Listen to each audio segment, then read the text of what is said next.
پدر جان، اگر تو را بر یاد آرم، بگیریم از جفای مرگ جاهل. بچرخد بر فلک این آه زارم، که آخر به پدر بودن چه مشکل. سر قبرت نشستم ناله سازم، بسازم کلبه ویرانه آباد. نموده فاتحه بر روح پاکت، که تا یک عمر شوی از کار ما شاد. این ناله جگربندان حسینوف عثمان بود که شب و روز تکرار میکنند، لیکن متاسفانه عجله به امان یک لحظه حق پدر را بر آنها نمیدهد. وقت از آنه که دولت را میدهی باقی نیست. در دوام عمر پروردگار دولت را باز بر میدهد، لیکن افسوس پدری مهربانت را میدهی او به نظر بر نمیگردد. ما باید در زندگی پدر و مادری مهربانمان را عزت و حرمت نماییم. خوشبختانه این شعار فرزندان حسینوف عثمان است. ما باید پیروی حسینوف عثمان باشیم. هرچند حسینوف عثمان بر نمیگردند، لیکن دوام دهنده عمرش این فرزندانش هستند که به نیکویی یاد میگویند.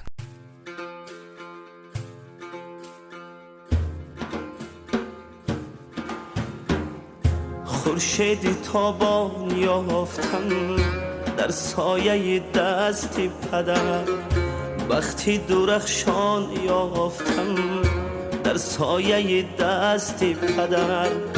در کوچه باغی زندگی، در دل چراغی زندگی، پیوند ایمان یافتم در سایه دست پدر. هم قسمت شام و سحر، هم صحبت شمس و قمر، من حرف قرآن یافتم در سایه دست پدر. آژنگ رویش در نظر، آهنگ رازش در جگر، گنج فراوان یافتم در سایه دست پدر. در سایه دست پدر، در سایه دست پدر، من حرف قرآن یافتم در سایه دست پدر. در سایه دست پدر، در سایه دست پدر، بختی درخشان یافتم در سایه دست پدر. پیوند ایمان یافتم در سایه دست پدر.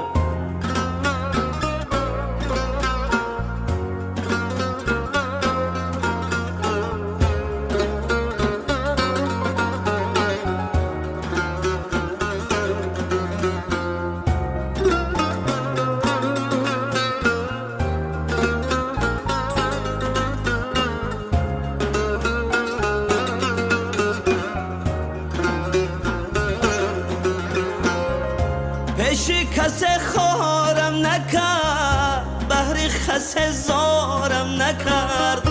اقبال دوران یافتم در سایه دست پدر. محتاج نامردم نکرد، از عمر دل سردم نکرد. آرامش جان یافتم در سایه دست پدر.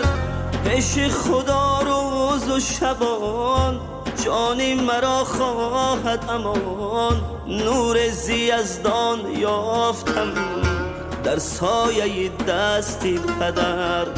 با عهد فرزندی خویش، پیمان دلبندی خویش، دنیای ارمان یافتم در سایه دست پدر.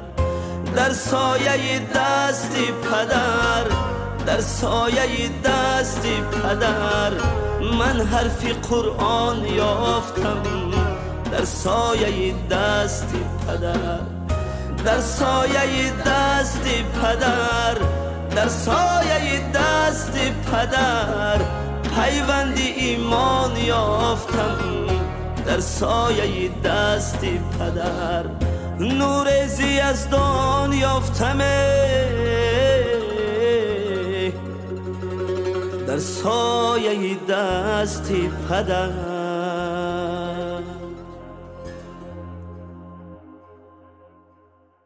حسینف عثمان سال 1952 در دهه زیبان در عائله دهقان به دنیا آمده است. حسینف عثمان در بین برادرانش هوشیار و زیرک و دانا بود.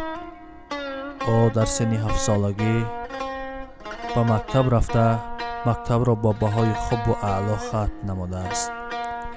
سپس او عائله دار شد. صاحب 6 فرزند است. صاحب 4 دختر و 2 پسر. حسینف عثمان سال 1977 در قوه‌های مسلح جمهوری تاجیکستان کاماندیر شده کار و فعالیت می‌برد. سپس او سال 2009 به حج رفته خانه خدا را زیارت نموده باز بر وطن خود برگشته است. بعد از برگشتن فرزندان او را خوش و خرسندانه پیشواز گرفتند. سال 2011 رئیس دهه زیبان شده کارش را دوام میداد. حسینف عثمان سال 2002 به بیماری تبابت نشوانه گرفتار شده سال 2023 این دنیا را ابدا پدرود گفت. بعد از گذشت او فرزندانش غمگینانه گفتند آه پدر جان، تو رفتی و قامتمان شکست، قبلگاهمان را از دست دادیم. چه دنیای بی‌وفاست که پدر جان امروز در بر ما نیستند. هر صبح صادق در حوله یاد پدر را میکنند فرزندان حسینف عثمان. کجای تو پدر جان گفته فرزندان خوب میگیرند. کاش در بر ما میبودی و خوشی و خرسندانه زندگی میکردیم، ولی افسوس و باز هم صد افسوس که امروز در بر ما نیستی. پدر جان عزیز، پدر جان روحت شاد و منزل آخرتت آباد باشد. ما فرزندان دعاگوی شما هستیم که خداوند عظیم و شان شما را در فردوس برین جای دهد و ما اهل ایجاد برنامه نیز از درگاه خداوند عظیم و شان تمنا میکنیم، طلب مینماییم که روح حسینف عثمان را به جنت الفردوس جای داده باشد. مؤلف و راوی برنامه من اولغبک حسین زاده با شما هستم.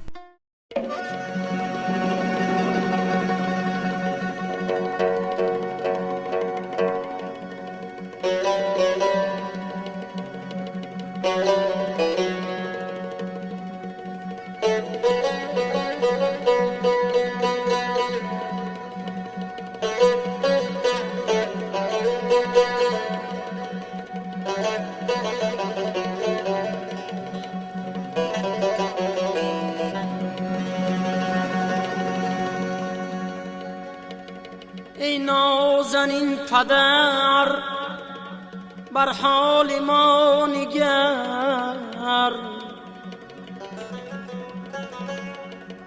ای نازنین پدر بر حال ما نگر، مرو از آشیانی ما،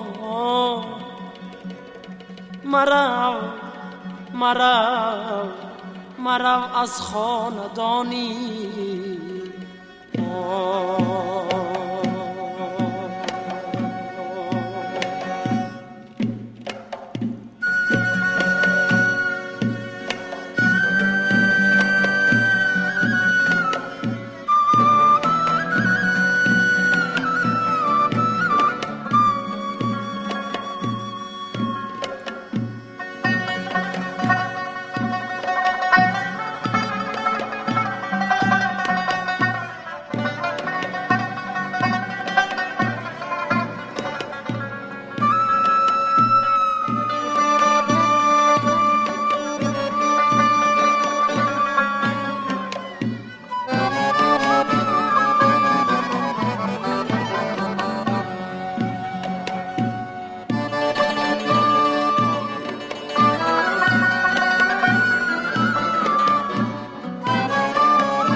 پدر این التجا بشنوی،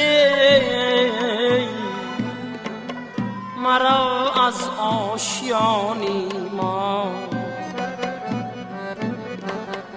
کی رفتی می رود فیضون،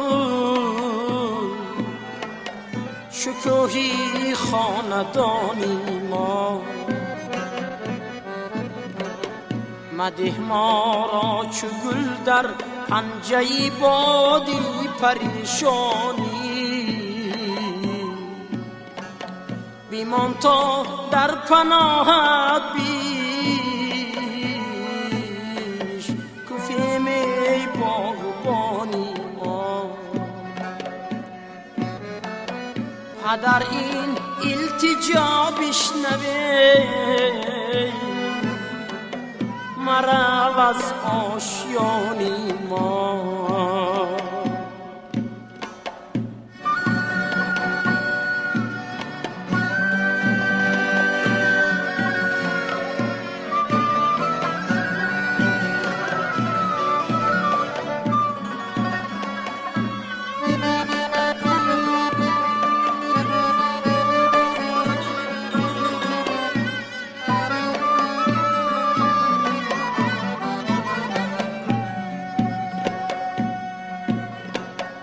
مگو بر ترک ما آمین،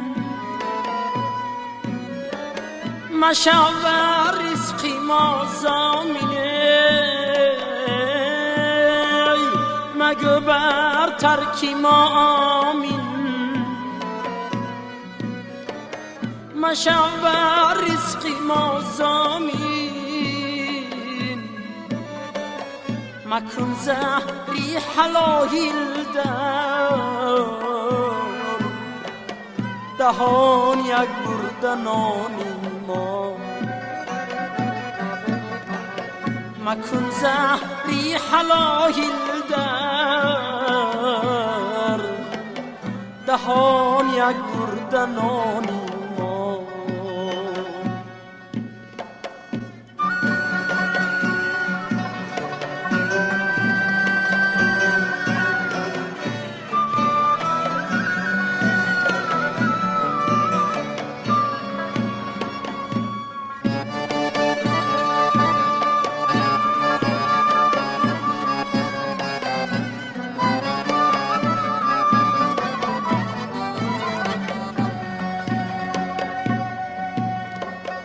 با پایت افتادیم ای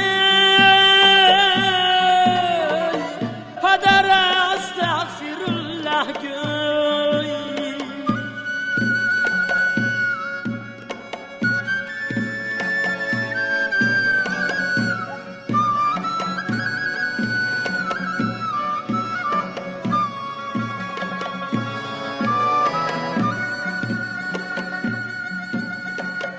سری ما در قدم هایت